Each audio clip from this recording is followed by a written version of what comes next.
She's April. And she's Molly.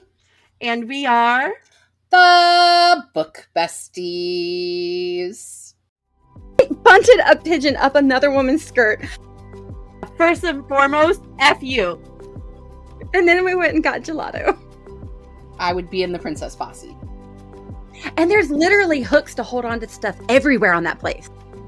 I just want to talk to my invisible friends. Is that so much to ask? With a special guest. We have Beth Revis with us. I almost said Beth Revis. Oh my god, I'm going to jail. Straight to jail. Right to jail. Oh my gosh, Beth.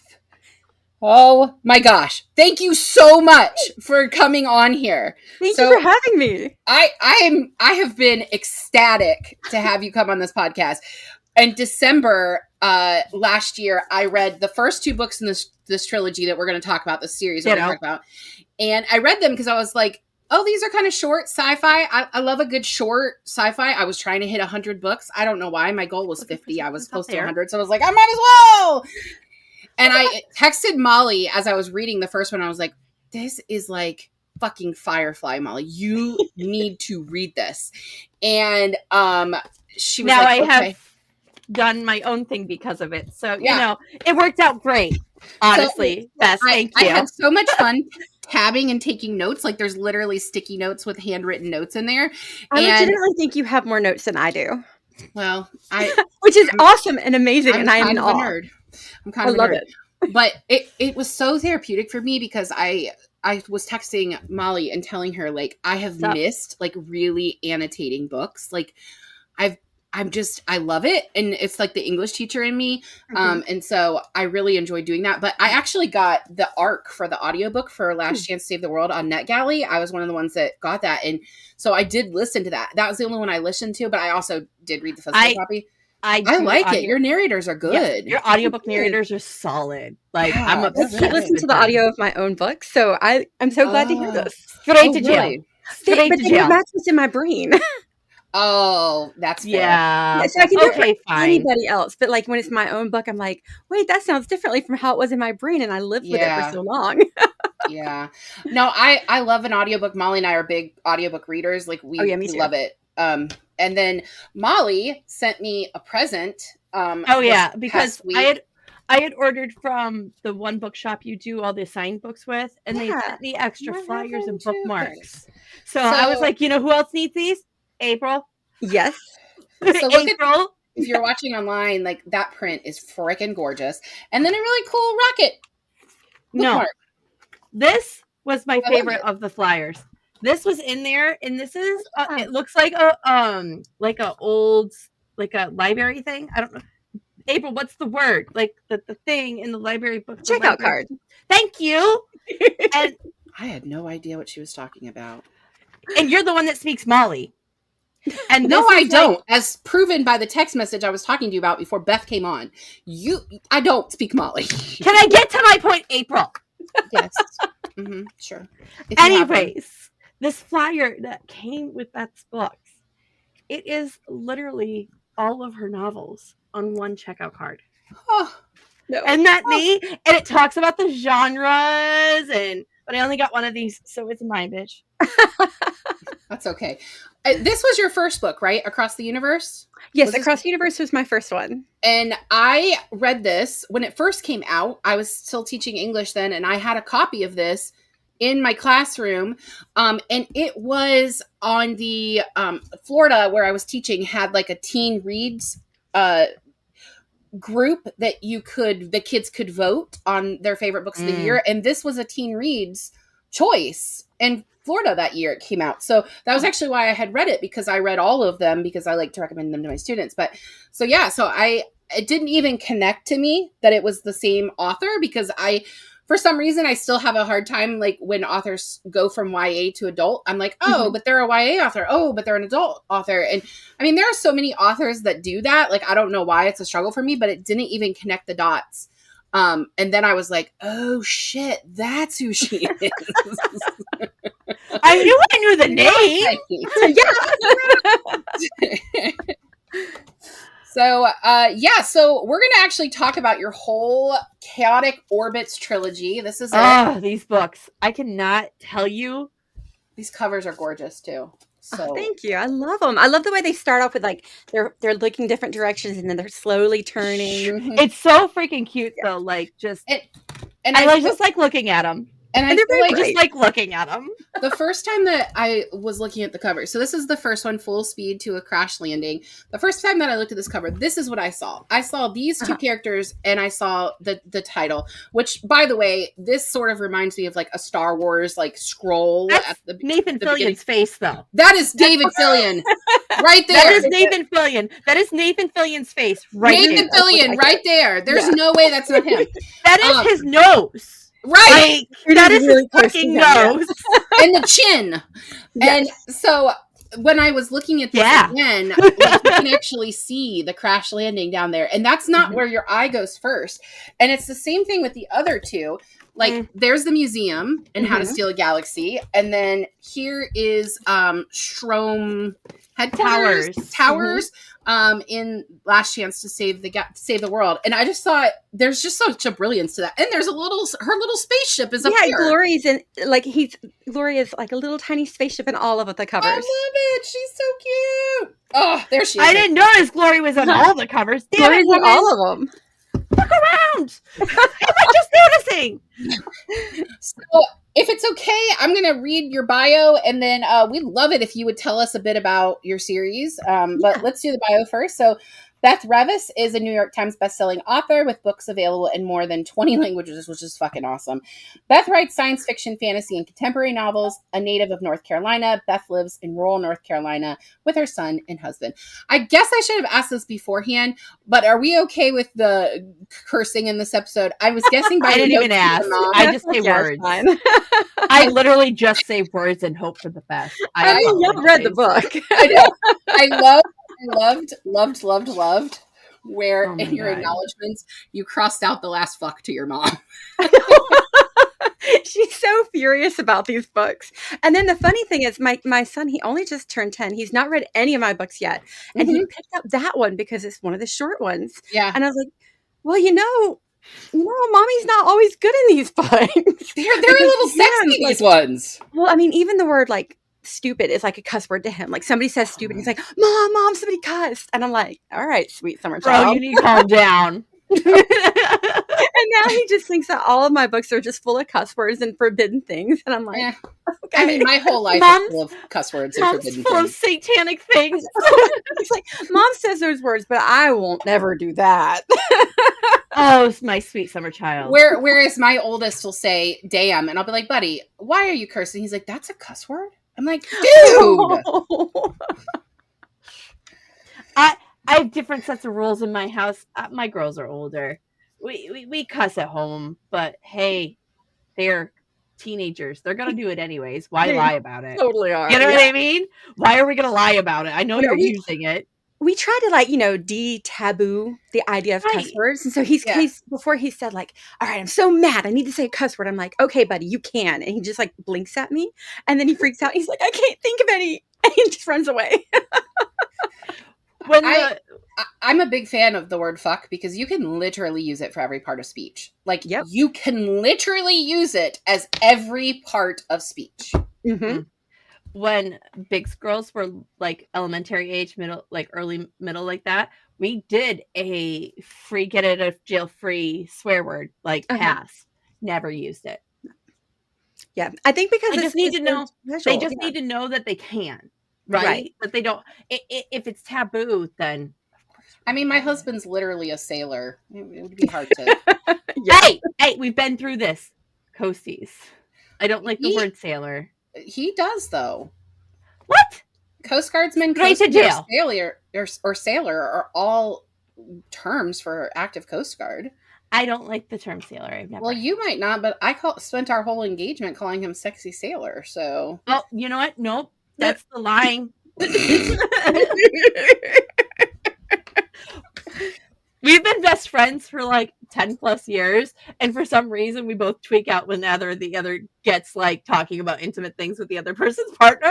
So because our husbands are like like siblings our brothers. to us. Like, I don't know. It's it's weird. It's weird. Don't know. All right. So Beth, tell us about the series. Tell us about the series. Give us a synopsis. I don't care how you want to do it. If you want to break it down by book or if you want to just do all of them, however you want to do it. Well, so each book takes a different adventure / heist / con that the main character, Ada Lamar, is pulling. And by the time you read the third one, you see that all three of them have tied together, and she's pulling the ultimate con on both Ryan, the government agent she's running from / also wanting to kiss, and the reader themselves. So I really tried hard to trick the reader as well as the characters involved, which was hard to do because it's in first person. But it was fun. I enjoy toying with everyone's emotions and making them feel like clever, for sure. She's a great unreliable narrator. She's wonderful. Oh, spectacular. I mean, she's telling you from page 1 she's lying to you. Yes. And that's literally from page 1. And then the solution to in the first book, the solution to what she's done happens on page 1. Yeah. And so far, nobody's ever gotten it that way. And I'm like, yes. So I feel secretly very proud of that. You should. Good, thank you. What was crazy as a writer, that what was crazy to me is I kind of pride myself on being a really good reader. Like, I'm an English teacher previously. I'm a librarian. Like, I am a good reader. And when these endings happened, I was like, are you fucking kidding me? Like, what happened? And then it was like, oh, well, duh. Like, she said it from page 1. She told us. I mean, she lies a lot, but sometimes she doesn't. She wasn't lying when she said she had a plan. She doesn't lie about tells food, you though. She's going to lie. She tells you straight up, don't trust me. Yeah. The only thing I do trust is that girl follows her stomach. That's the only thing I know about Ada. As a girl after my own heart, we're following the food. Yep. Same, ho. Yeah. Same. All right, so let's get into the questions. It's feeling good. Let's get in there. Bob and weave. Let's do this. All right, so this series is a collection of 3, would you call them novella length? Like, to me, they're novella length. Okay. So what made you decide to break up the story this way? And before you answer, I just want everyone to know, the first book, Full Speed to a Crash Landing, came out in August 2024. How to Steal a Galaxy came out in December of 2024. And Last Chance to Save the World just came out in April of 2025. Whoop. By the way, that took fucking too long, woman. I had your number, I would have been bothering you because I'm sure it didn't feel like that to her, though. She had 3 releases in under a year. Oh, yeah. First and foremost, F you. Like, how dare you be so proficient? Respectfully. No. It is disrespectful. You and Brandon Sanderson and all you super overproductive authors can get. I mean, I don't even have a wife like Brandon has. Like, that would have been really helpful had I. You have a life, you have a kid, woman. I know, right? No, well, fortunately, the first one was already written when I did it, and it was sort of a proof of concept, and that makes itself done. Well, yeah, I mean, it was. I did it kind of furiously, very fast. Like, I got really mad. I was like, I'm everyone wrong. Wrote this book, and then I was like, well, I could continue the story, I could have like 3 parts of one novel, or I could have 3 short ones. And my agent and I went back and forth on it a lot. And the production schedule was one of the things. I was like, oh, if we release them as novellas, I can start working on the second one. The first one comes out and I can keep it going a little bit. Yeah. So that was actually a part of the contract. I did not take into account that I would have to edit one book while writing one and then outlining the third one all at the same time. And that was very hard, and I was not happy. You were chasing your tail just a smidge. Yeah, it was bad. I felt it. But here's the thing though. I think so there aren't a lot of authors that go for like a novella series like this. And often when they have novellas, they're tacking them on to other series, right? So it's like tacked on. And what's really hard in a series in general, and this is me speaking not as a writer, but as a reader, it's hard to keep that momentum going, to keep the stamina, to not hit like a sophomore slump, even though it's not your second book ever. It's your second book of that series. Right. And this book, all 3 of them hit. Like, I gave every one of these 5 stars. I am very stingy with my 5 stars. I have read 47 books this year so far. And I have only given 1, 2, 3, 4, 5, 6, 7, 8, 9, 10, 11, 12, 13. And you're 3 of them. Wow. And you're 3 of them. Your That 3 is are a these high 3 honor. Thank you. right there. Those are your 3 right there. Epic. Yeah. Yeah. Yeah. She has. Yeah. Yeah. When I tell you that I can't stop recommending this series to people in my library, like I legitimately I really mean it. Lately, my recommendations for my sci-fi and dystopian readers have been this series and then Matt Dinniman's not Hitchhiker's Guide. Dungeon Crawler Carl. I just started Dungeon Carl. I'm only like, they're still in the first level. Like, yes. I'm only in the audiobook 5 hours in. I will kill everyone if something happens to Princess Donut. Everyone dies. Like, that cannot happen. Queen Chunk. Princess Donut Queen Chunk. Queen Anne Chunk. She is amazing. And I just finished book 6 on Friday. So just 2 days ago. And I've got book 7 keyed up on my very totally legit audiobook app that my husband and I share, which is completely legit, legal, and because the audiobooks are not questions. Right. The audiobooks are not available through like Libby and Hoopla yet through the libraries. Right, yeah. But actually, because he's released all of them again in print, his first 5 books are now in print. I had my manager buy the whole series. I was like, you got to buy these. They're so good. It's been so fun. I have loved it. I'm terrified about what's going to happen to the cat. Everyone else is fine. But like, yes. But Princess Donut. I know. She just took over. she's great. She's great. I'm not a cat person, but I love her. I would be in the Princess Posse. She's awesome. So that's been my recommendations lately, have been your Chaotic Orbits and Dungeon Crawler Carl. He's actually going to be at Columbus Book Festival, so we're fingers crossed we get to stalk him. Yeah, I'm like, maybe I should go. That's a long way. Absolutely. Come! It'll be fun. You can come. We'll have a little mini Book Besties reunion. It'll be great. Francesca's happy. Yeah. No, I'm going to stalk that man and convince him that he has to come on season 9 and open with Dungeon Crawler Carl. That's our hope. That I can read it with the author and she hasn't read them yet, and I'm in the middle of. She's writing right now. Yeah, I'm writing, and I'm also like, I volunteered to decorate Liv's 8th grade dance. Her daughter. Mm-hmm. So fun. I'm making trees and large scale mushrooms and a waterfall out of cardboard. I don't make great life choices. Yeah. But the audiobook, you could just put that on and it'll make making those trees and waterfalls so much more fun. Yeah. Oh, yeah. Well, that's what I'm doing with pod books. I'm trying to stay on top of pod books, man. Yeah. Hey. So going into this, this was your contract was negotiated that this was going to be 3 novellas to come out that quickly. That's amazing. Yes. And we had the deadlines were like we figured out the deadlines from the start, and I knew they were going to be tight. So it was But you're like, I could do it. I so can do it. Yeah. Obviously, I have an unhealthy relationship with competition. So if there's any doubt of like, are you sure? I'm like, yes, I'll do it, and I'll be early. Like I'm so not healthy in that regard. I can do it.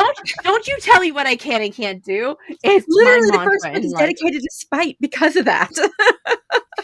I know. We're going to talk about those conversations about this. We're going to talk about this dedication later because yes, we're going to talk about it.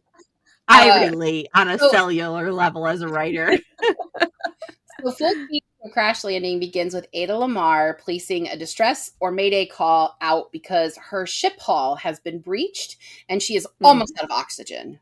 And this is the first image of Ada. We get her in desperation and she's desperate to live, and it reveals her to be a survivor. I can't talk today. Mm-hmm.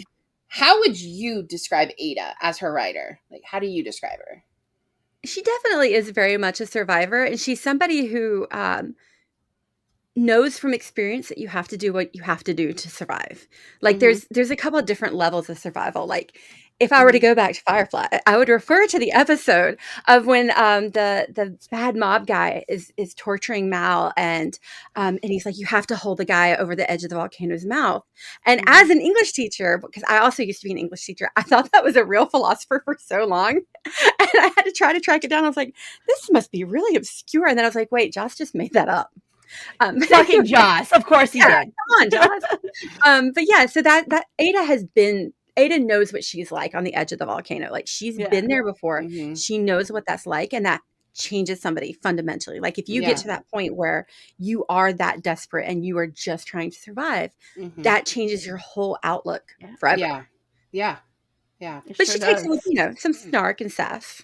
She's wonderful, snarky and sassy. I love it. Yes. Because that's how we stay alive, Yeah, I mean, that is how you survive. Like, if you run out of hope, sometimes all you have left is sarcasm. So you might have to hold on to it.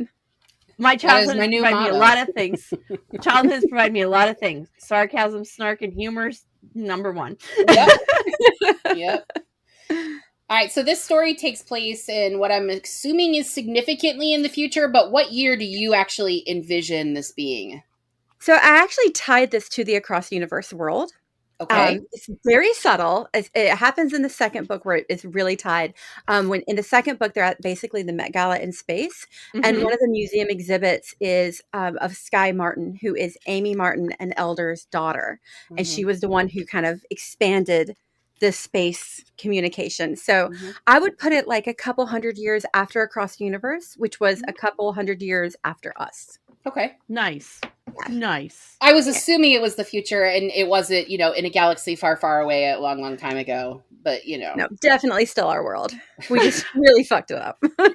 What else is new? I mean, we're clearly on that path. We are clearly obviously, this is not completely fiction. I feel like this could be the title of 2025, Full Speed to a Crash Landing. Yes. In general. This sadly is. This is the title for 2025. And the current administration is the title of the second book of How to Steal a Galaxy. I mean, he did just offer to become Pope in case they need a backup option. I think he just likes the pointy hat and the white robes. Same, but I don't want to lead the Catholic Church. I just think he likes to hear himself talk. Again, same, but I didn't offer to lead the Catholic Church.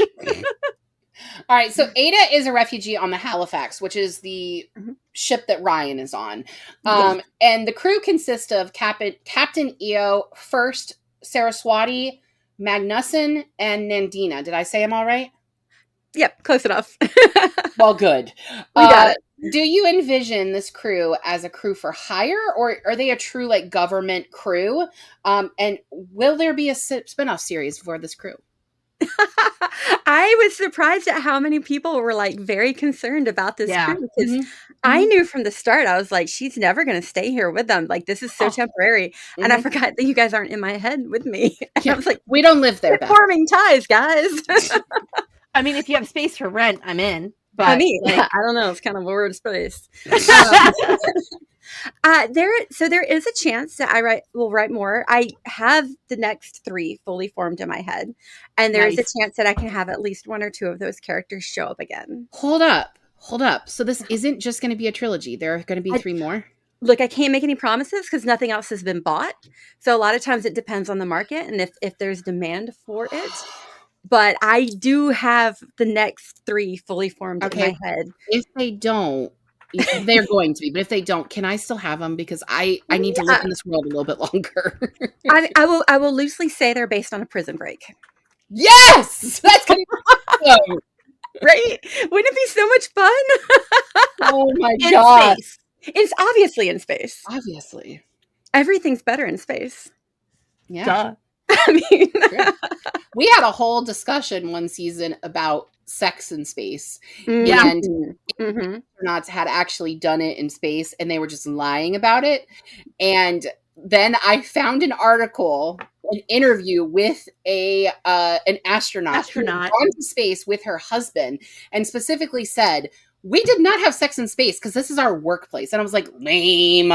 You lie. You lie. Do you know people have sex in workplaces? Yeah. And if your workspace is a space station, You And it's are your 100%. And there's literally hooks to hold on to stuff everywhere on that place. Oh my gosh. Lies. Mm-hmm. You better dedicate your sex scene to us now. Because she's like, I can see the wheels working, Beth. I see you imagine it, and it's because of us. You can thank us. Well, April specifically. Okay. Listen, if you need any descriptors for smutty scenes, I mostly read romance. I love and we double check with Katie to make sure the logistics work. Because Katie reads things like Kraken romances, and then there's just like all sorts of tentacles, and like I can't do that. Like I'm like, just my next adult book is actually an adult fantasy romantasy, and it's space or Viking dragons. So there are dragons and there's Vikings, but my group of friends keep joking and they're like, "Is it sex with the dragons?" And I'm like, "Not that kind of sex. It's still all human." I'm in. I'm excited. You're gonna have to bring it to us. Is this one been purchased? Like, are we Yep, gonna be? It's gonna be out like either winter of this year or soon after. Oh my gosh, Beth, you're we'll coming talk on after. Next season. Yes, we'll talk after we record. This is gonna happen. All right. There's one more member of the ship's crew, and that's Ryan White. And Ryan works for the government and appears to be a loyalist, a do-gooder. He grew up on luxury foods farms, which is just hilarious. Yes. And he's trying to save Soul Earth from its imminent death. He's also hot in a flirt. How do you want readers to see Ryan? So, yes, I do love Nathan Fillion, but in my head, it was Ben Barnes. Oh. So especially the art card, I think you can see it really good in the art card.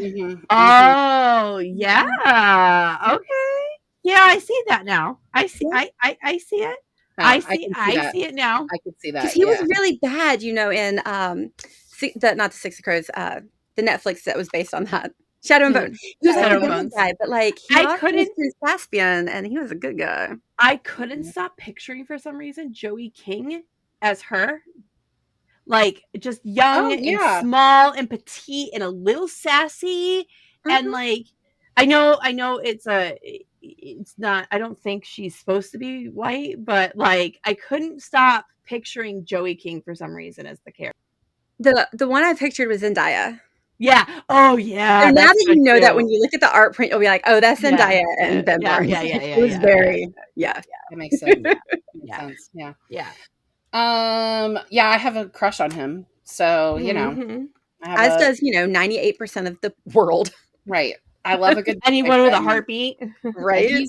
He's just, there are parts of this, especially in the second book, that reminded me a lot of the series Chuck. My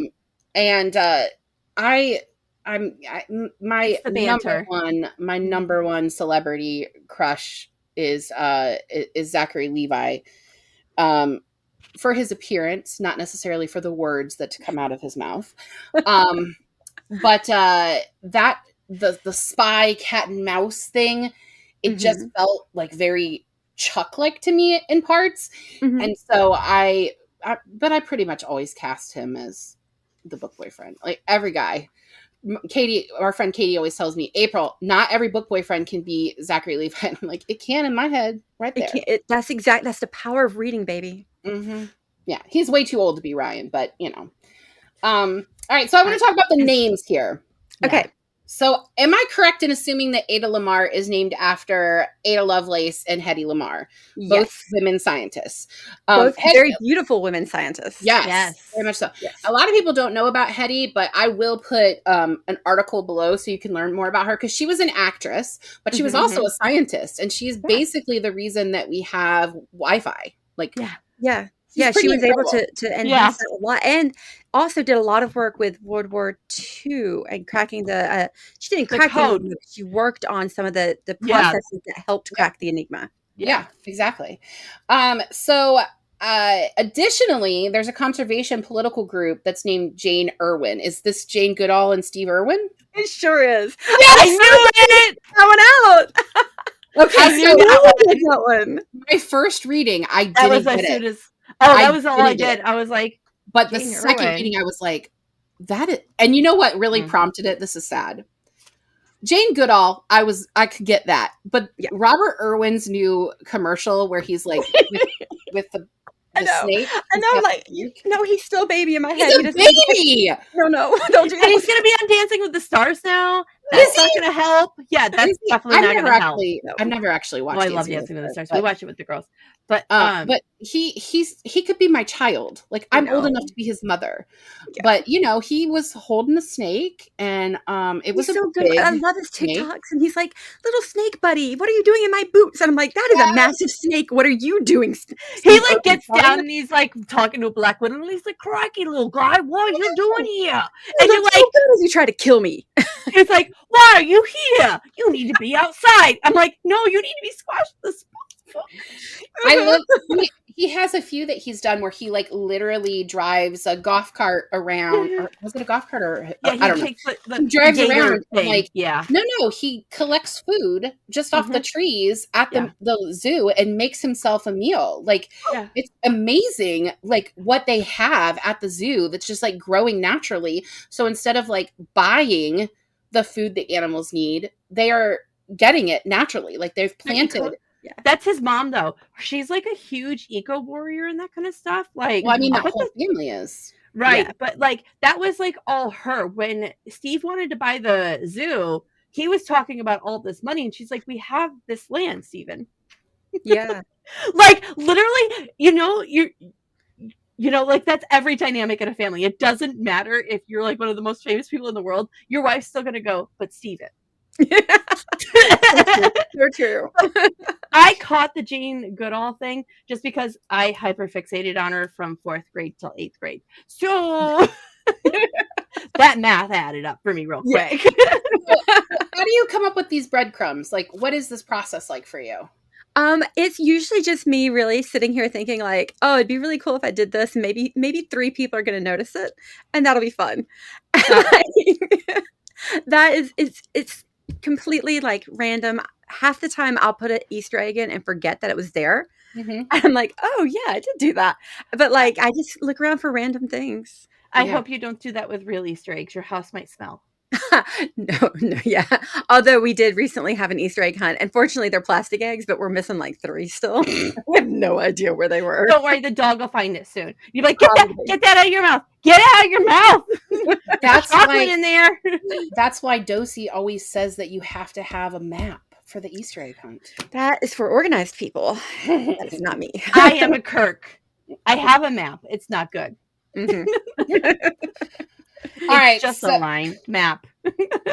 So speaking of breadcrumbs, Ada is a pretty unreliable narrator, like we've talked about. Mm-hmm. She leaves us snippets of the truth, but we do not learn the full extent of her heist of the roundabout which is the ship that crash landed, until the very end of Full Speed to a Crash Landing. Mm-hmm. I'm curious what your writing process was for the series. Like, did you plot out everything before you started, or was there like some, kind of on the seat of your pants going? This was a weird one for me because I'm at the point now, especially because I do multiple books a year regularly, but this was a little bit more ambitious that year. But I'm at the point now where I do at least have like a chart of my main plot beats. But this one, I really did sit down. I was at a convention and I got really mad at somebody and I was like, I'm going to prove you wrong. And I'm going to write a book about it. And I canceled everything and went to my hotel room and started. And I had the first quarter of the book done that night. Like that's how amazing. It was so fast. And like very little of it changed. Mm-hmm. The only thing that like tripped me up was at first, I had to figure out that the clue needed 2 parts, basically a lock and a key. And once I had that figured out, I was like, that's the book. And I had it written so fast. Mm-hmm. And then once I had that as a novella, I was like, oh, I could maybe make this go longer. And I started playing with it. I was like, oh, I could maybe tie it all together.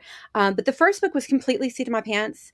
The second book was mostly seat of my pants. Like I knew that they were going to the Met Gala in space and I knew what she was going to steal. Mm-hmm. And then the third book was wrapping up the last pieces. And that was where the Jane Irwin character, I had to figure that out like towards the end. But this one was a very chaotic one to write. Yeah. Do you usually like plot out though? Like, is that your normal pants or a plotter? I wrote the first books. The Across the Universe books were all pantsers. Like I had no outline whatsoever. I did not believe I could write with an outline. And you were writing while you were teaching. Yes. I know. I was lucky to eat when I was teaching. Yeah. Well, it did teach me how to like get a lot of words down really fast, because I would only work on like the weekends or the breaks that I had, or like if something was going. That last year of teaching, I had the book deal for Across the Universe, but it hadn't come out yet, but I was going to finish up the year of teaching, and so I was doing the edits for it, and I was somewhat notorious as being like a really hard teacher, where my kids had to write like a 10-page essay at the end of the term and everything. That term, I was like, okay, kids, tell me your favorite color. That's your final exam. Here's a movie. Come to class. Hey! All my former students would come by like, what the were you doing? You made me suffer. And I'm like, you sorry, broke her. You broke the teacher. I know. But I've completely lost track of the question. I was just asking if you were a pantser or a plotter. Normally. Oh, so the reason I started outlining was when I got the deal for Rebel Rising, the Star Wars, my first Star Wars book.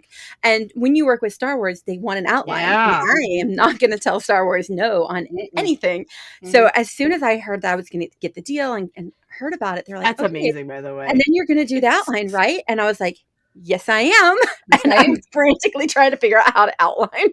Google, how do you do a novel outline? No, not that wiki. It was such a rush job to try to figure it out ahead of time. But since then, like I found out I could write really fast if I outline. And so I have become more of a dedicated outliner, except for this series. I was just like, no, because it's the inner pantser in you. You just wanna take off and let the characters talk to you and just listen, right? But you can't, because you have to have structure and know what you're doing and build the world, and it's bullshit. I just want to talk to my invisible friends. Is that so much to ask? How many published titles do you have under your name now? A lot. Yeah. If you can't remember, that's a bell. It's definitely I love you. Just so you know, I'm picking. I love you. It's 20-ish. Let's just go with that. 20-ish. 1, 2, 3, 4, 5, 6, 7, 8, 9, 10, 11, 12, 13, 14, 15, 16, 17, 18, 19, 20, 21 when the new one prints. Okay, there we go. I'm sure. Do you have like OG like fan stuff somewhere? Like, were you an OG like I'm losing the word. What are the words? April, help me out. I don't fucking know what you're talking about, so I can't help you. When people used to do fan writing, like about different series and fan shows. fiction. Yes, fanfic. Did you ever do fanfic? So I actually never did fanfic because I thought like it was against the law almost. Like I was like, I don't want to make the author mad at me. That's the English, even though I would have stories for it, I would just get like nervous. That's me. I'm like, I don't want to touch their work, right? But I'll read everybody else's. That's incredible. And Across the Universe came out in what, 2005, 6? Oh, right, girl. Is that right, ma'am? Across the Universe was 2011.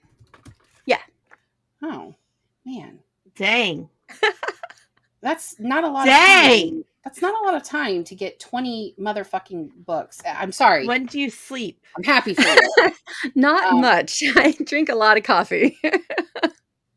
I would assume so. Nope. And those are just ones that were published, because it took me a long time to get published. Yeah, of course. And you do your own, like you work with the thing where you do the sit-ins and like the weekends with other writers, and you do writing retreats. Yeah, I told you I didn't know words today. I am so glad we started a podcast together. All right. So at the end of the book, I'm embarrassing. I'm sorry, April. It's fine. There are classified communications between Ryan and other members of the government agency he works for. And these include footnotes. And they seem to be more like what's going on in his head than what's actually on the page. So is that how readers should be reading them? Yeah. Yeah, the footnotes are definitely his. And that's why for the audio, I asked specifically for there to be a male narrator for those portions, because it's so good. Yeah. It's so good. In the first book, it throws you off. Like when all of a sudden you switch to a male narrator and you're like, who the fuck are you? And then like you get into it and you're like, Oh yeah, I dig this now. Yeah. Yeah, okay, I get it. Because I read the first two as physical books and then read the audiobook arc, I got confused. I was like, wait, was that like a part of it, or was it like a footnote? And then when I looked at it, I was like, oh yeah, that makes much more sense. But I love his like internal snark. He's like, how the fuck did she do this? Like, I know, right? But like, seriously, what the fuck did she do? It's so one of those moments where like the evil villain, which he's not an evil villain, but it's like the evil villain who's like, how, you know what it is? It's the quote from Resident Alien that's like blown up all over TikTok. How did you get in here? My fortress is impenetrable. The door was open. Fuck! It's that. It's that. Yes. How did she do it? Oh, damn it! I son of a bitch, you right? So one of the things I love about the series is the feeling of Firefly meets like a sexy spy, like Mr. and Mrs. Smith kind of vibes. And what sort of research went into you writing this, other than spy? There wasn't actually much research, because I usually do heavily research my works, especially my historical ones. Like, I will get deep in the woods. For my book that's coming out, The Viking Dragons, I taught myself how to knit for one paragraph in the book. Like, it's one paragraph long. It's bad. But you have ADHD? I've never been diagnosed, but when I brought it up, my mother was like, well, yeah, obviously you have it. And I was like, what? I'm just sensing a kindred spirit here. There's a lot of hyper focus going on. But with this one, the only thing I had to research, I had to figure out how to do the lock and the key for the first book. That tripped me up for a while. And that's about it. Like, that was the longest, hardest research I did, was figuring out that one plot piece. And then all the rest of it just comes from like years and years and years of loving sci-fi and loving art. Like, especially in the art museum, you can totally see my history nerd coming out with the Tutankhamun exhibit and the commentary there. Like, I could 100% picture the museum. Like, I felt like I was there. Oh yeah, it was wonderful. It was so good. Knew exactly what we were seeing. And I've been to NASA's Johnson Space Center in Houston. Molly and I both have, because we were stationed in Houston. That's actually where we met. And what's up? The control center, the command center, is a part of the museum in the second book. And you just describe it very, very well. Like, it was legitimately like, oh yeah, that the red phone. I know exactly where that was. I know what the things look like. And side note, I actually, our Sunday school at church, my husband wanted to be in the old people Sunday school because he's been an 80-year-old man since he was in his 20s.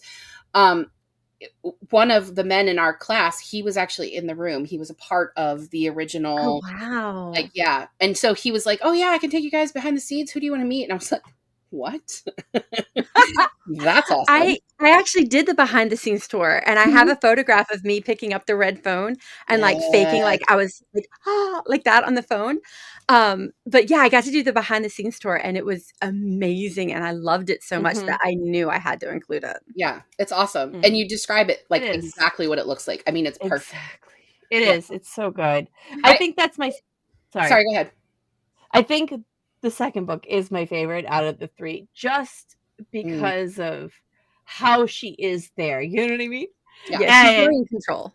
She's and the sass and the I can't stand you within an inch of my life. If I had a chance, I would murder you. Like, we all have that one friend that is super nasty. But April knows what I'm talking about, because my husband used to do this to one of our friends. And she thought it was the funniest thing. She always thought he was picking. And so it's the person that it's always that one person when you treat them like that and they have no idea you're treating them like that. They think you're fucking with them. It is. So I love that dynamic. It cracks me up. And for you wrote that so perfectly. I gotta say, it has also helped like marketing that Elon Musk has continued to be so terrible that I can be like, here's a whole book making fun of him. Please go buy it. I mean, that's not why I like it. I love Ada and her personality in this book, because she's so in control and she's so smart in the second book. Yeah. Sorry. Continue, April. My apologies. I think I have to agree. I think the second book is my favorite too. And when I finished the first one, I was like, no way can she top this. And then the second one, I was like, damn, She did. Oh, I'm glad you like this one because that one was the hardest one to write. That was so good. Oh, I'm sure. I can see why, though.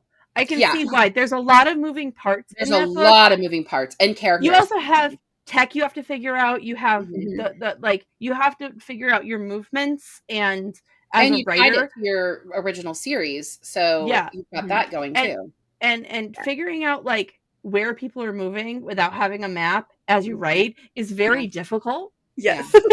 For those that don't know this. Yes. And part of my problem is like if you gave me a chance to just have a character walk through a museum, I would describe every single thing. And I'm like, not everybody wants to learn the intricacies of mummy brown paint. I need to move on. So there was definitely that. And then there's only so much that I could have her do within that space. I had to invent the teen character in the middle because I got to a point where I was like, I need more substance here. So I was glad I was able to bring that character in because that kind of saved it. And I feel like helped make the world seem more real too. But you it was a little dicey added there. More kissing. I'd have been fine with that. I mean, yeah, they did. Well, the kissing was plot significant. I don't care. The kissing is always plot significant in my opinion. That's true. And I think a lot of people don't realize that when you're writing sci-fi, even though you're writing something that's in the future, like you still do research. Like there's still things that you need to learn, to write this stuff. So I think people just assume when it's sci-fi or dystopian or something that fantasy even, I just made it all up, but that's not how it works. They have to be grounded in reality or they won't work as books. Right. And I don't think I could have done the command center had I not been there and actually had that memory to build on it. So I was really lucky that I had kind of done the research in advance. Yeah. But it does make a huge difference to be able to experience that things. And like writing during the pandemic, the only hard part about it, because unlike everyone else, I was like, oh, you want me to stay in my room all day? That's fine. But the one hard thing was when I would need to go somewhere to experience it for the research aspect of it, and I couldn't. And that was the very limiting part of it. Because there's things you can get from books. Yeah. Because you don't just talk about history. You also do stuff like this. This is all binary code, friends. Just binary code. Why? We don't. Nobody reads that freely, ma'am. I just very true. Including me, I found a website that translated it for me. Okay, but wait a minute, Molly. In the audiobook, do they read out every single number? No, because when with this one I parallel read just to I'm dyslexic, so I parallel read a lot. And when this came up, I was like, "What the fuck? Where is it?" That's awesome. So it's actually a coded message. So if you type that into a binary code translator, it's a message that repeats. So it's only like one sentence. I'm gonna have husband look at it because my husband's a nerd. Husband put link. Okay. I'll get it for you. Yay! Unless you don't want us to give away. It's all good. Okay. So Ada's gonna have fun. Ada's a big fan of food. We even see her crying when she eats real meat. And thinking about ice cream, which same. Same. Do you share Ada's love of food, or was this just really who she was as a character? So that was my kind of subtle way. Like that was actually one of the things my agent, when she read it, she was like, "Oh, it's so quirky and funny that she likes food." And I was like, "Yeah, that's because she was starving." Because she literally is living off protein bars. Yeah, and worms. She's at that point in her life where like there's not like she's covering everything with hot sauce because that's what you do when you're real poor, and that's what I know and that's how I learned. So like it comes from that, but she's turning it kind of on its head and like taking it to a little bit higher of an extreme. But in the first book, there's also that the real peach that they have, which is the red vineyard peach. That actually came from the cross section of my two worlds because I was writing Night of the Witch at the time, which is a fantasy taking place in medieval Germany. And I had, after the pandemic, I was able to go to Germany and we found this little town that has this red peach and it only grows in the Moselle Valley and it's like kind of rare. And I was like, well, it's luxury food and it's super rare. So into the book it goes. I could that peach. Like the Yeah. way that you described it in the book, like I could taste it. Like my But mouth is that was watering also a seeing it little now. bit Kaylee and the Strawberries from Firefly. Yes. 100% Kaylee and the Strawberries, yeah. Yes. Let's just hope the actress they hire to play her one day doesn't hate peaches the way Jill that would be a Stratt problem. hates strawberries. That would be a problem, yeah. Like, who the fuck hates strawberries, by the way? I know, Total right? side note. Like, psychos, that's freak. who. All right, so sorry. All right, so we are going to do a little bit of spoilers here, gang, because normally we do spoilers in episodes. Like, that's our thing. We always do. But not when we have authors on, especially when we have new books. But because we're covering the whole trilogy here, or potentially the first 3 books in a larger series, who knows? Because of that, we are going to have to give a little bit of spoilers. So if you want to skip this next part, you can. But reading, here we go. Reading Full Speed to a Crash Landing, we know Ada is playing some sort of con. We know it from the beginning. But I was still completely caught off guard when she was so able to so seamlessly betray Ryan. Like, it was just crazy. I mean, she did think about it for like a second. But maybe. She had to get paid. Because she's tired of hot sauce. She flees the Halifax back to Glory and literally jets away. Yeah. What was writing that reveal like for you? And how do you make sure you get it right leading up to this reveal without ruining the twist?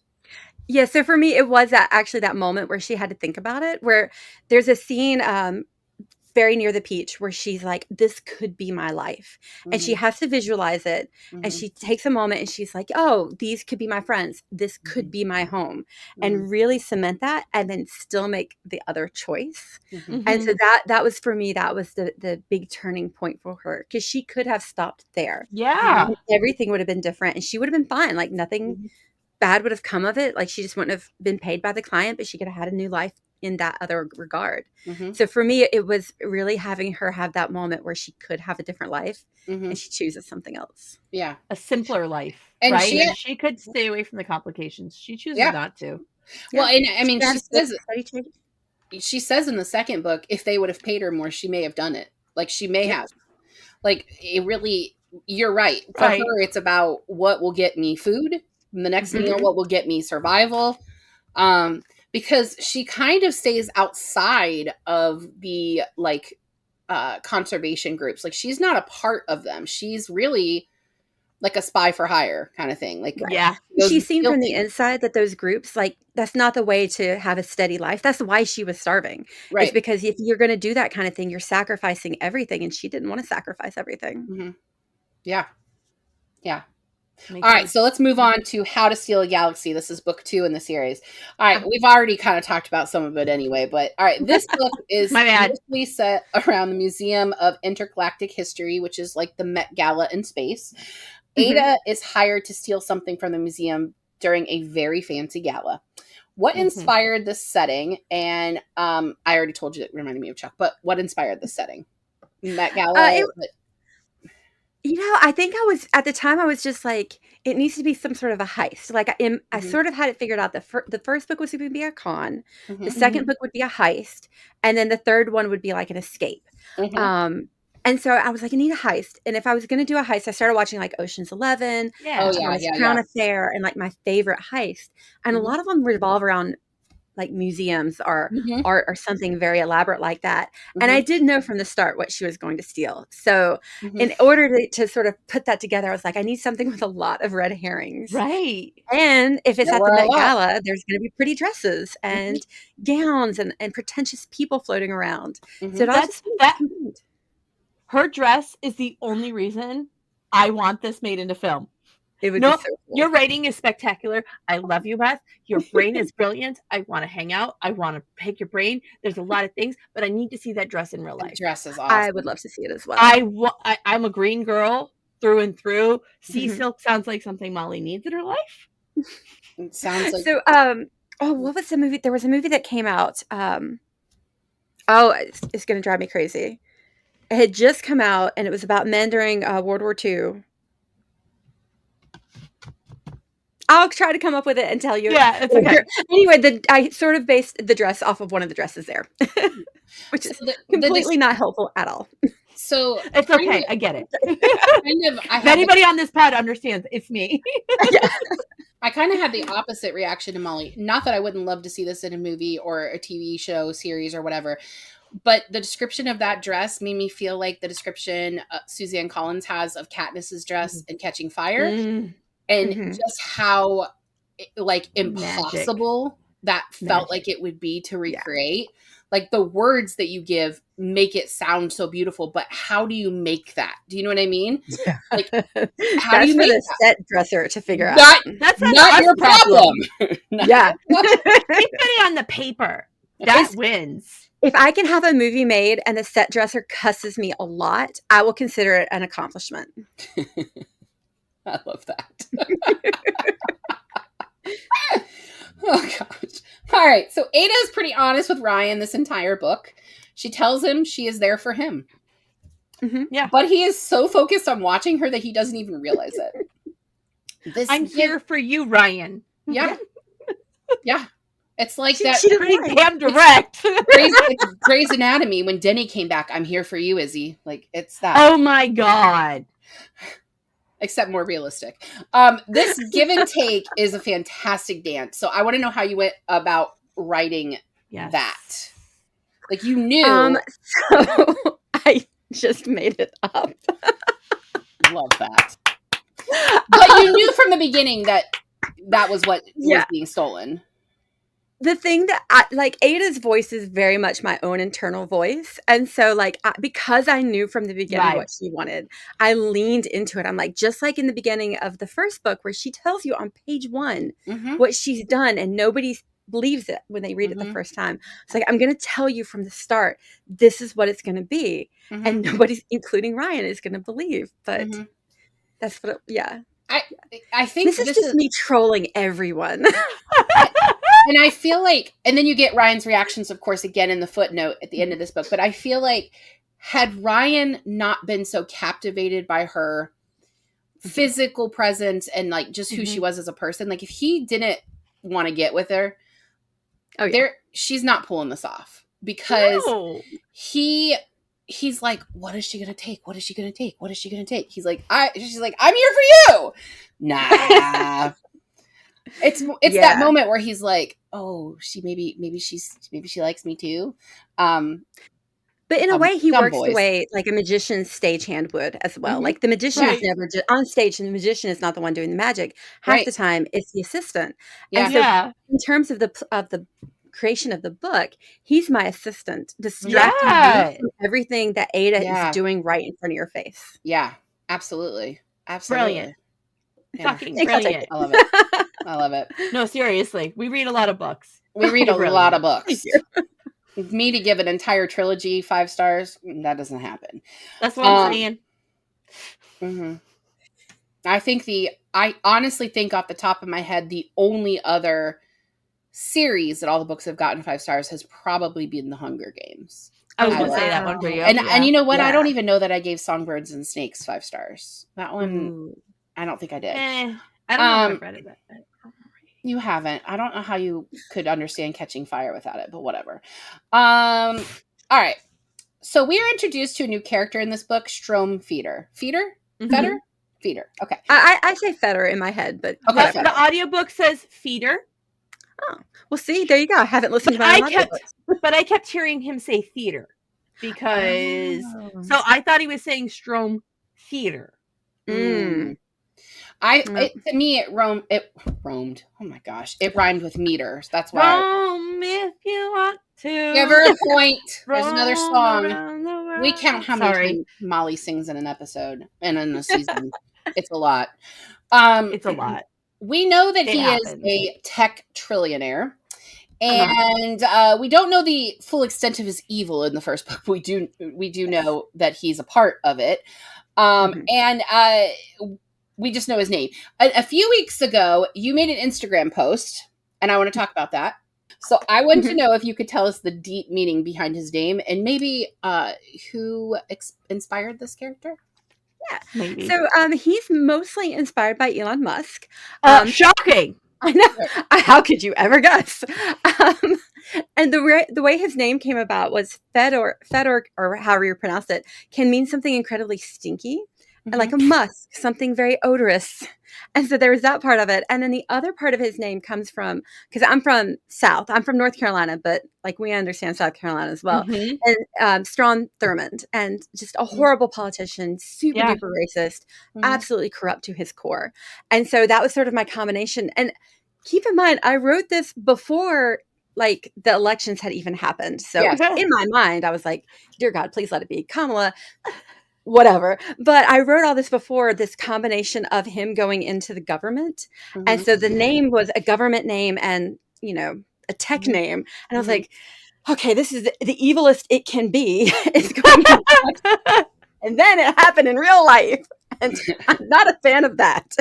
Well, I mean, like I want to like Elon Musk because he's an autistic man who neurospicied all about space, and he's probably going to get us to Mars. But he's so deeply, deeply unlikable. I mean, deeply unlikable. As most racists are. Just deeply unlikable. Like my son being autistic and my son wanting to go to Mars and my son loving space and wanting to work at NASA. Like your son has a better shot of being the first one on Mars than he does. Than Musk does. I don't think he'll go. He's not leaving Earth. I mean, I don't blame him, but he's not leaving. I'm not even sure he's actually from Earth. She can barely get him to find his own shoes sometimes. I mean, it's true. Relatable. It's true.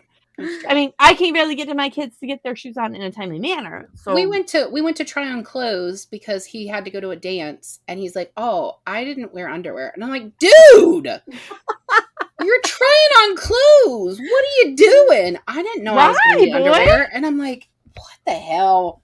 Why did you know you didn't need underwear?" And I'll be honest with you, I don't know if that's boy or if that's autism or same or what. Both. But yeah, so Strom is like, he's definitely deeply unlikable. And Molly brought this up already, but Ada's like, I really hate you. I really do. And the smile on her face the whole time. And he's just like, ha ha ha, everybody loves You're me. You're so cute. You're so funny. Stop teasing me. And she's like, no, I really hate you with the burning of 1,000 friends. You and I really hope one day you just go into the void of space and never return. Yeah. And he's like, what a cute female. Oh, kid. And that brings me to my next question. So Ada hates Strom. She is very clear about that. Unfortunately, Strom shrugs it off because, you know, men. But this goes even deeper for Ada. So her dad died because he did not have access to life-saving medicine that Strom was using to gain more wealth. Was this inspired by real events? I mean, sure was.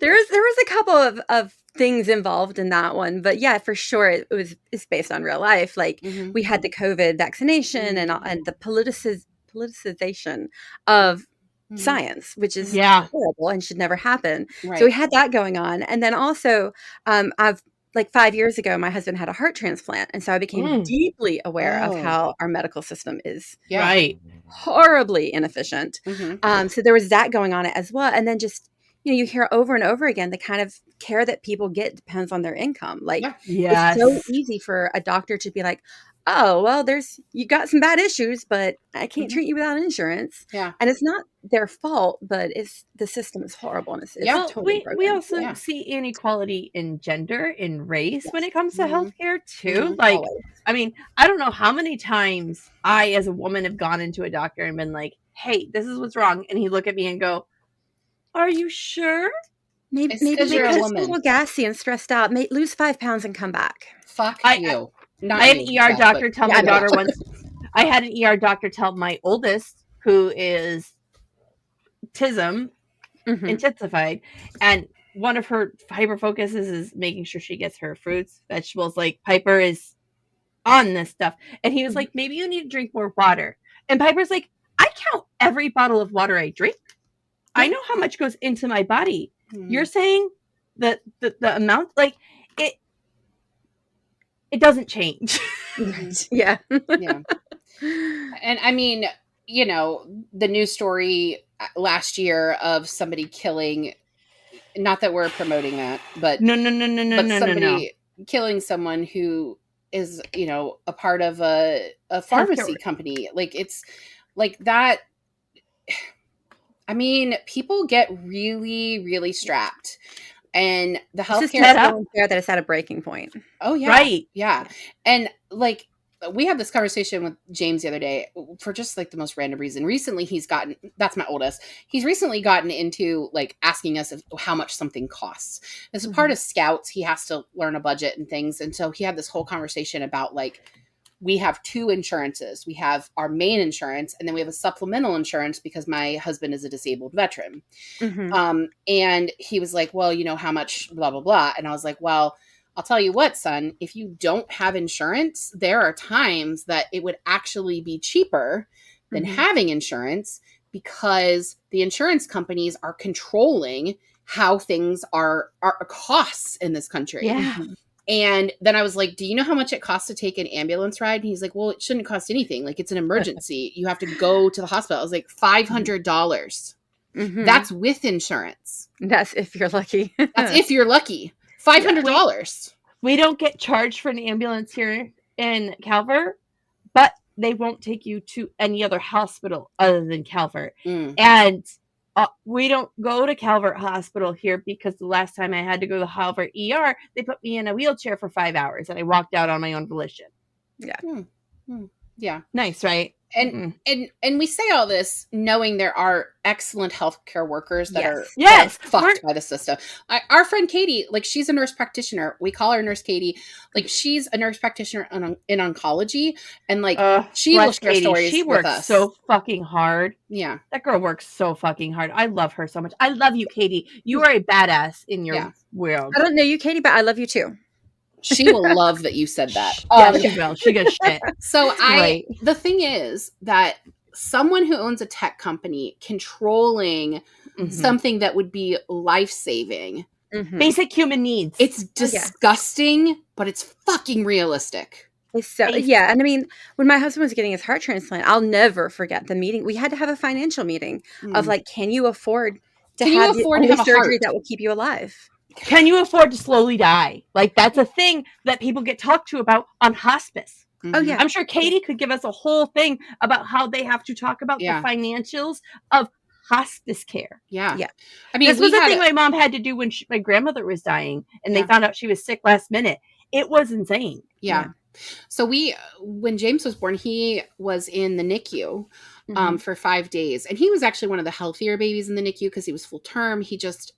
It's a long story, but he needed a minute. Initially, I was pretty judgy on the fact that there were so many babies there without parents visiting. And then it occurred to me, some of these babies have been here for months. Their parents cannot afford to not work to keep the insurance and to be able to pay the bills to have their baby living. Yes. I'm grateful. It's a disgrace.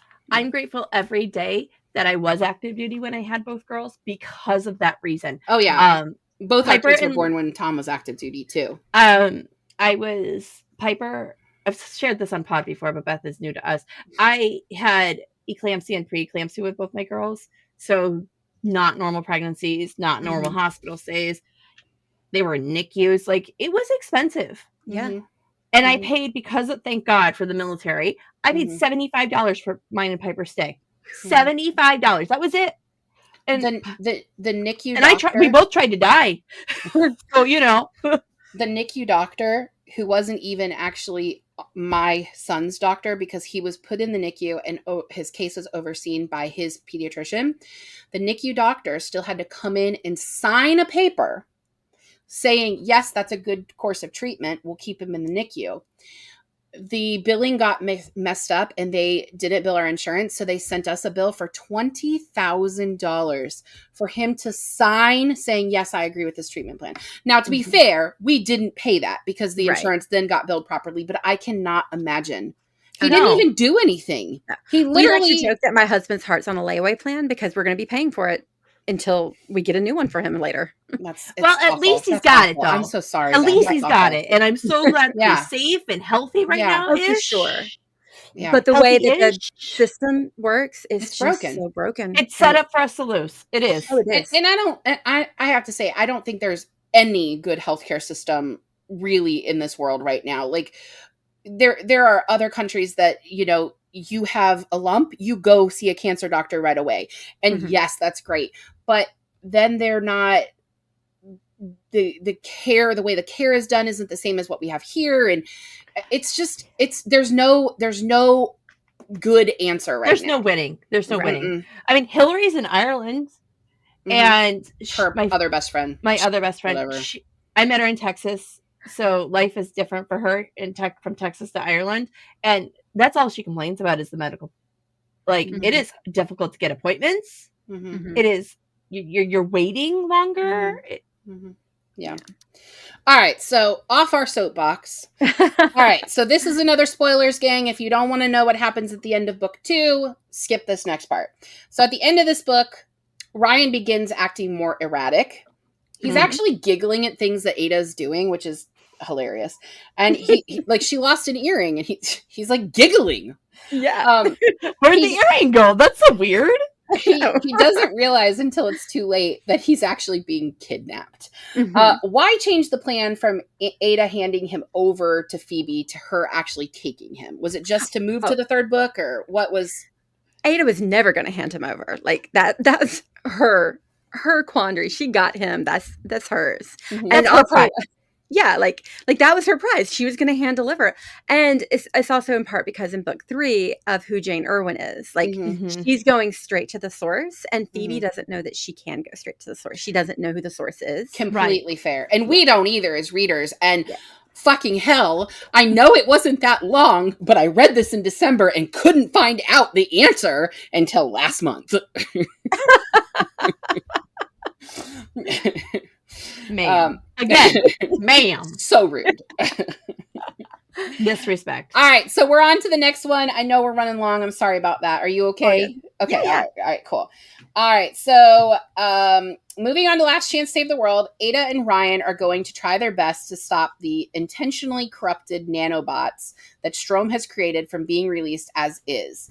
But their partnership is tenuous at best. How do you plan out this part of the story, knowing that they would both inevitably have to betray each other in order to accomplish the same goal? That one took a little bit of planning because they were both very strictly going to do the two opposite things. Because to me, that's what he's not a bad guy. He just wants the exact opposite thing of her. And then they also want a bone. And so that to me is just like, yeah.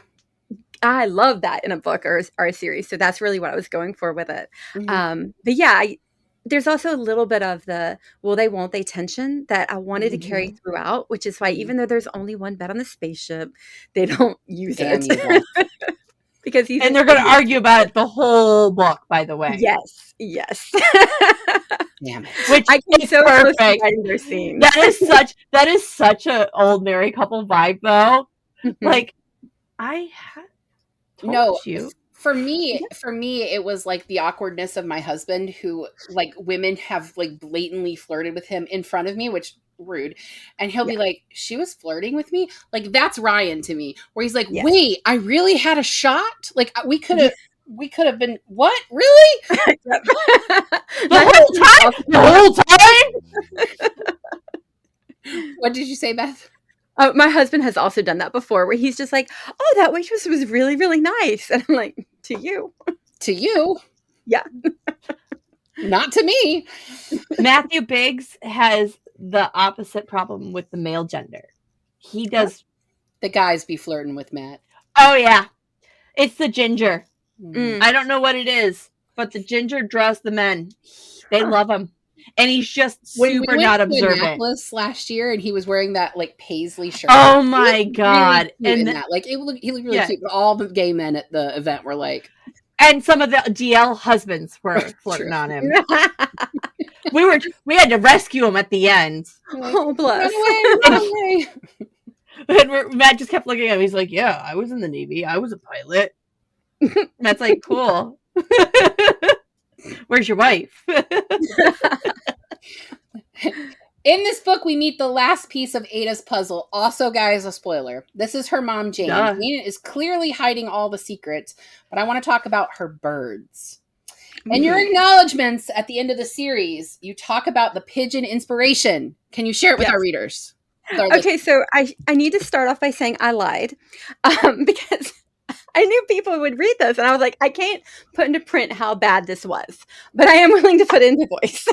So I was in Italy with my mother, and this was when I was a high school teacher, actually, and I was chaperoning a group of kids to Europe. And my mom was like coming to help with it and like get a trip to Europe as well. And so we were in Venice, and there's pigeons everywhere in Venice. Yes, there are. And it kind of became a running joke of like, they look like they're just chilling, but you can never sneak up on one. Mm-hmm. And like all the kids were like, I bet I can kick one. I bet I can kick one. And none of them could. And I was walking on the street with my mom, and I saw my opportunity. And there was a little voice in my head going, don't kick the pigeon. And there was a much larger voice in my head going, do it. And so I absolutely kicked that pigeon in the ass, and it went straight up a woman's dress where it got caught. A pigeon. I bunted a pigeon up another woman's skirt, a total stranger, and she was just like walking down the street, and suddenly a bird flew up her dress, and like she couldn't get it out. My mother is screaming. We had to like run behind an alley because this poor woman was like screaming, and skirts were flying everywhere, and birds and feathers. It was so bad. Oh my gosh. If you want to make my mother laugh cry, just tell her the story and she'll just start uncontrollably laughing and falling out. It's amazing. I 100% would just stand there and look around and be like, who is that?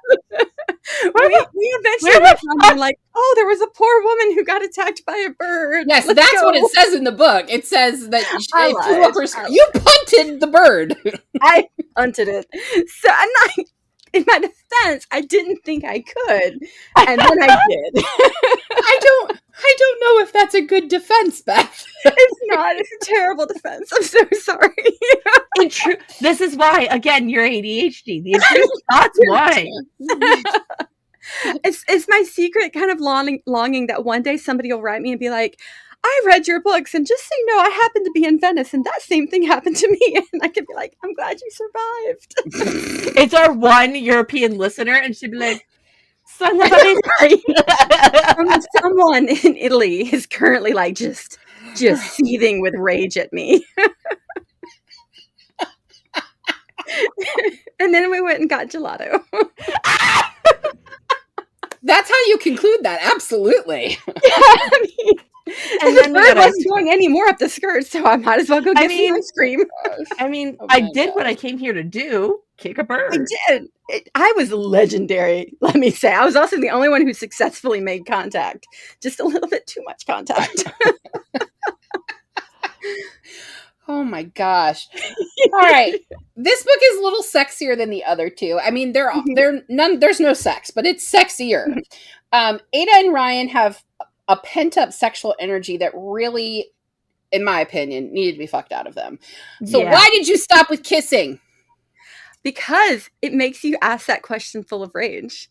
Like, if I can make you still want more and be angry and don't get more, then I did my job. I am very yeah, you did. That was a smooth transition from the pigeon, like A+. Thank you. I've been doing this. It's like she's a pro or something at this. No, right? I texted Molly when I started the audiobook arc, and I was like, oh, they're totally going to do it in this one. Nope. Sorry. Nope. I have to leave you wanting more. You did. All right. So this book this book's heist, our escape, has two moving parts. So one is that Ada needs to reprogram the nanobots. Mm-hmm. She has to steal back something she purposely left in the previous book. Mm-hmm. That's the second part.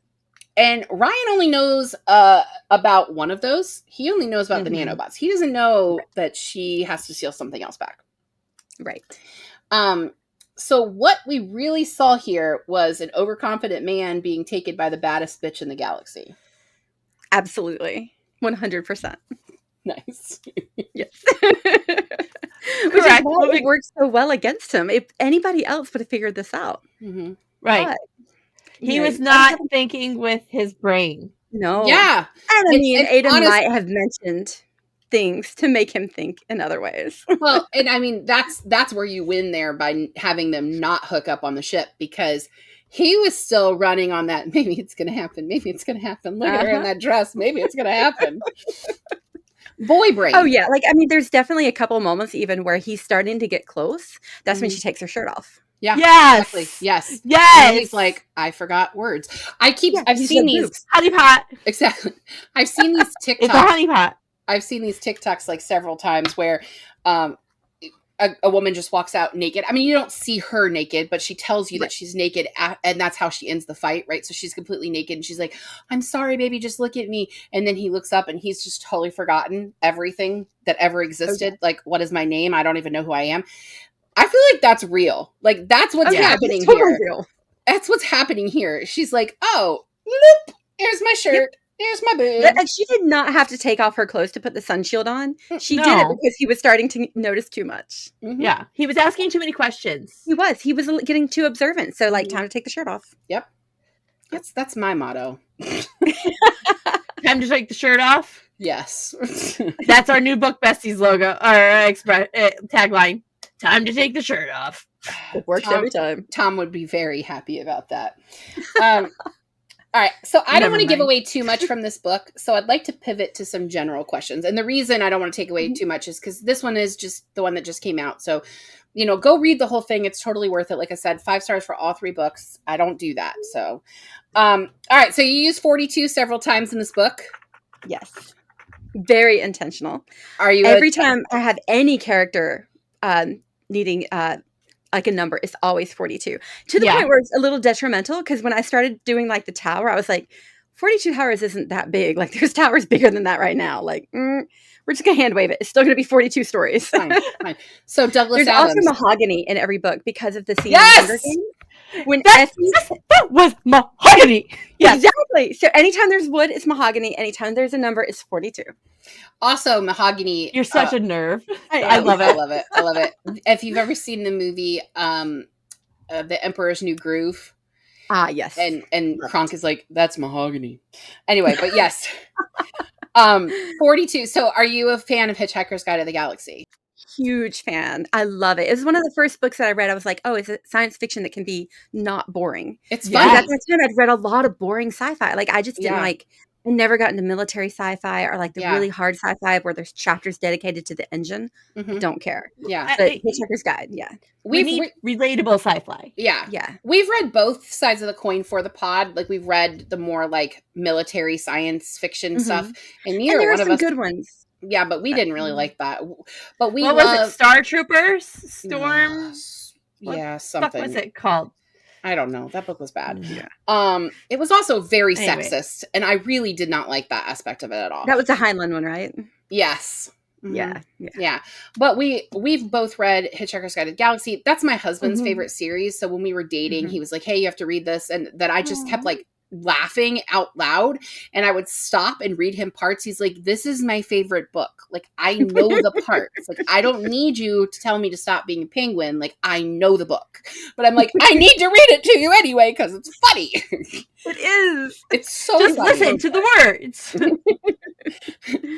The story you've been heard before, you're about to hear, has been told before.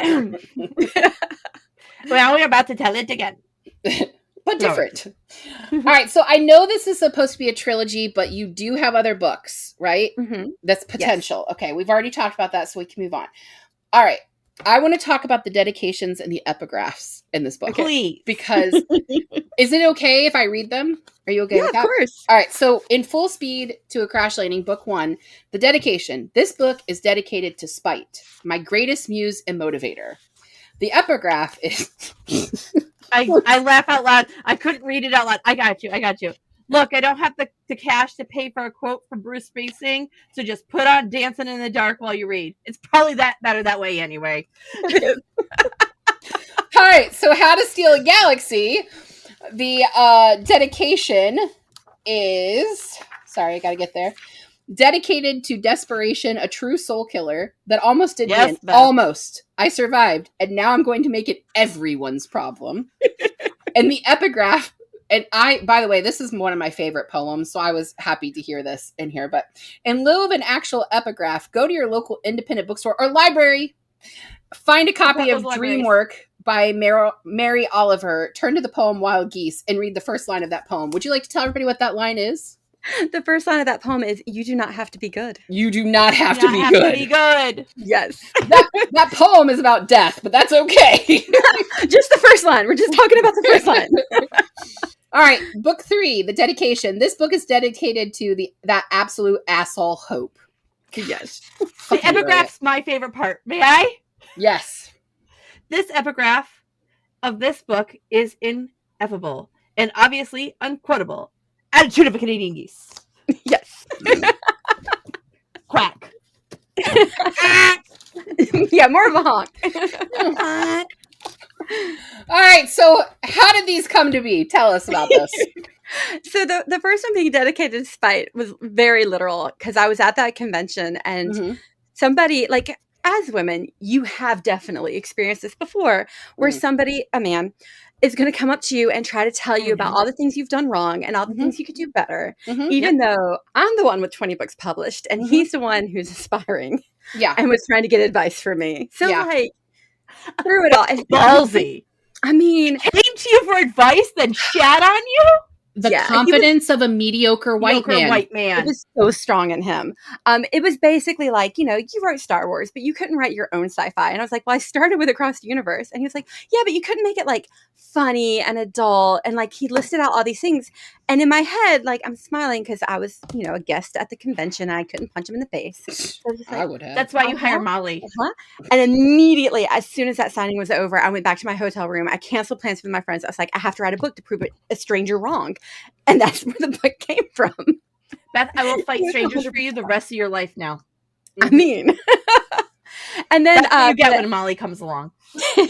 Then the epigraph in Across the Universe, my first book, we quoted a line from this song Across the Universe by the Beatles. So I knew intimately how hard it was to get permission, especially from a band whose main members and the writers of the song were dead, and to try to figure out how to do this and pay out the nose for that permission. Which, I mean, I'm all for artists being paid. But when I started listening to Dancing in the Dark, there's that line in there about dancing. And I was like, that kind of fits with this theme. I don't know how to pay Bruce Springsteen, and I'm too tired to figure it out, and also poor. So I just made the epigraph in the way it would work. That was a whole conversation when we did the Hank Green book, because he put so much Queen in that book. An Absolutely Remarkable Thing. Have you read it? I haven't read that one yet. Okay, so it's pretty good. I enjoyed it. The second one I actually liked better, but he uses lyrics from Queen in there, and he has a whole Vlog Brothers video about what that was like, because he was a first-time author, but he came in it with money already. Because Hank Green. Right. Yeah. Yeah, I had suggested Across the Universe didn't come with that title. It came with Long Way Home as the title. Like, that was the title I had come up with. And the very first thing my publisher said after they acquired the book was like, well, obviously this is a placeholder title because it sucks. And I was like, obviously. Yep. No, right. Whatever you say, guy, that I'm not crying about it. So I made like this whole long one, and Across the Universe was actually one of my original ones because I love the Beatles song. But there was a movie called Across the Universe based on the Beatles music that had been kind of recent at the time. Great movie.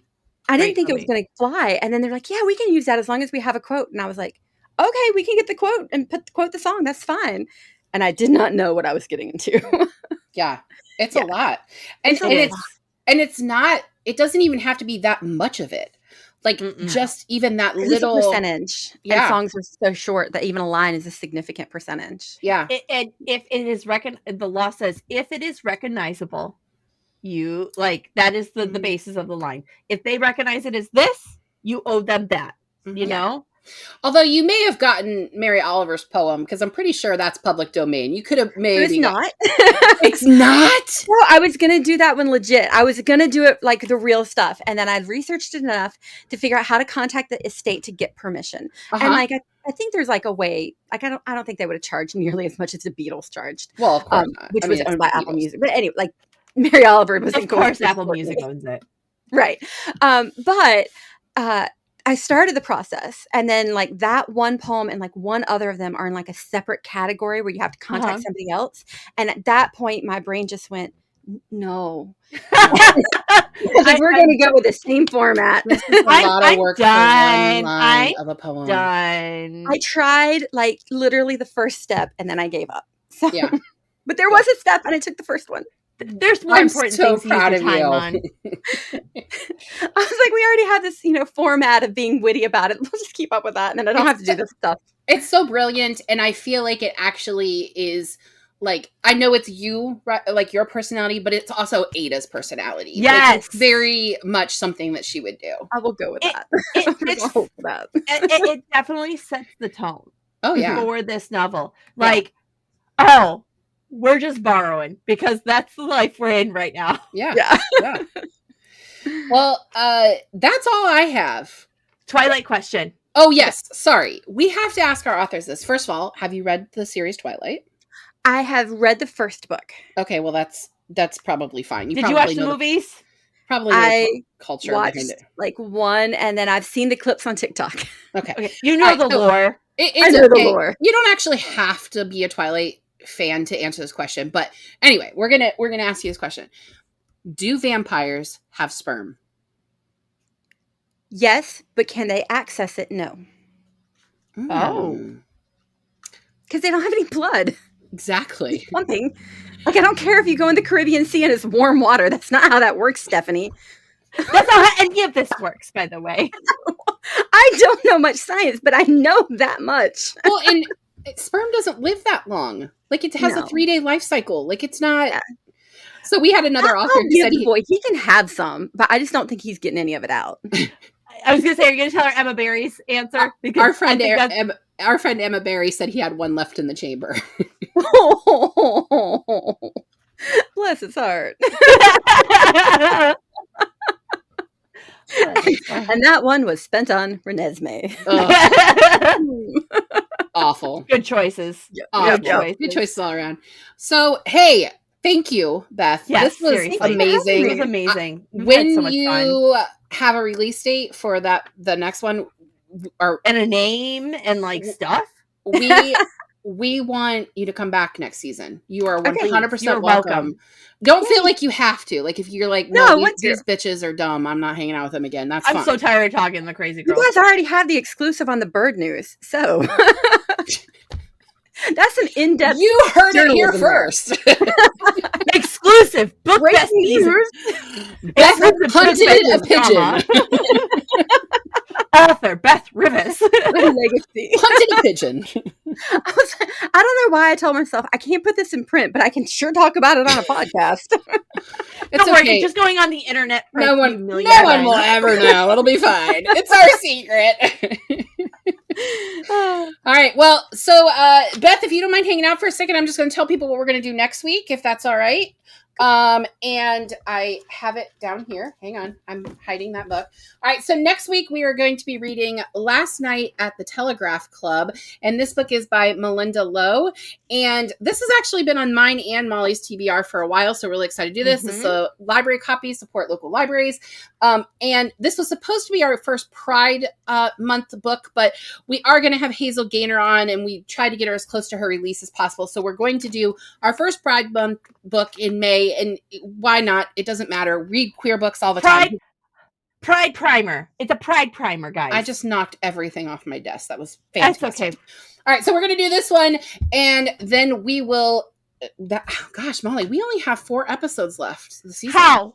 That's crazy. I don't know. Season 8's almost over. That's crazy. I don't know. I don't know. Beth, you're amazing. I have laughed so hard, and this has been great. And I love your series. For you to come back. Hey, and come back if you want to read with us. Yeah, if you just want to hang out and read with us. That's what Chezzy does. Chezzy comes and reads the different books, and she never rates the book. She'll tell us her opinion, but she will, because she's an author. She doesn't want to piss people off. I am the kind that doesn't care. Yeah. Well, I'm currently in Dungeon Crawler Carl, and I think I'll be there for a while. I just started, so it's going to be glorious. Listen, it's so good. You need to message me when you finish this one, because I want to know how it worked for you. And Molly just won't read the DM because I'll just read it. She hasn't read it because I know Princess Donut's going to live through this one at least. So I'm like, okay, we're good. I am giving you nothing.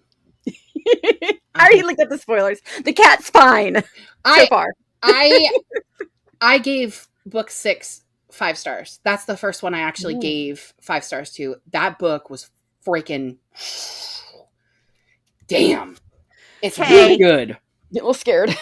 It's really good. The series is just, it's good. Yeah. All right, so thank you, Beth. We've got the Chaotic Orbits series, potentially more, but definitely at least these 3. Check them out. They were fantastic. We'll see you guys all next week. Bye! Thank you for joining us on Book Besties. Don't forget to like and subscribe. The views discussed here are those of April and Molly, not those of anyone else. Today's books were the Chaotic Orbit series by our special guest, Beth Revis. Your book besties are Molly Biggs and April Watkins, editing by Thomas Watkins, and music is Sleep Sweetly by Brigida. Don't forget to follow the Book Besties on Facebook, Instagram, TikTok, and YouTube. If you'd like to contact the Book Besties, please email us at bookbestiespod@gmail.com or visit our website, bookbestiespodcast.com. You can support the Book Besties by joining our Patreon at Book Besties Podcast.